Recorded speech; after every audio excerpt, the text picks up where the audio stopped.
À lui seul, il fait vivre 9 personnages. Jean Sclavis proposait ce mardi à l'espace Gérard Philippe une adaptation originale des Fourberies de Scapin avec des marionnettes. Une mise en scène d'Émilie Valentin. C'est vrai que les Fourberies de Scapin, quand on décide de monter une telle pièce, il vaut mieux avoir une idée un peu originale, un concept un peu pour essayer de renouveler l'intérêt sur ce texte qui est assez rebattu. Et en fait, l'idée maîtresse, c'est le concept, c'est-à-dire Scapin, roi des manipulateurs. C'est une expression qui m'a marqué et j'ai décidé de filer la métaphore jusqu'au bout, de voir si effectivement un seul comédien jouant Scapin pouvait manipuler tous les autres personnages. Mais la marionnette reste un concept difficile à faire accepter au public adulte. Olivier Bédel aimerait faire tomber les préjugés. La marionnette est vraiment un art à part entière et toute notre démarche en fait est de faire découvrir ça au public.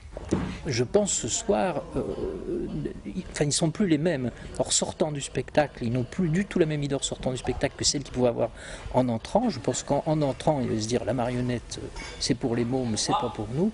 Et là, ce soir, c'était les premiers à être debout et à saluer, bien sûr, la prestation de Jean Sclavis, mais aussi tout ce merveilleux spectacle. Et je pense qu'ils ont été, bluffés. Sorti de la salle, c'est surtout la performance de l'artiste que les spectateurs ont salué. Ce qui m'a plu particulièrement ce soir, c'est le fait qu'un acteur puisse rendre vivant 7 personnages, 7 marionnettes. Je trouve que quelque part ça relève de l'exploit et puis on est captivé tout en connaissant la pièce, tout en connaissant un peu ses ressorts, mais de retrouver les différents personnages, leurs différents caractères, avec tout le jeu de l'acteur et tous les jeux qu'il donne à ces marionnettes.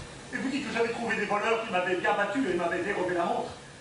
1h40 de spectacle mêlant humour et classique. 4 siècles plus tard, Molière ne pourrait pas rêver d'un meilleur hommage. Preuve que son théâtre est encore bien vivant. Mais que diable allait-il faire dans cette galère ?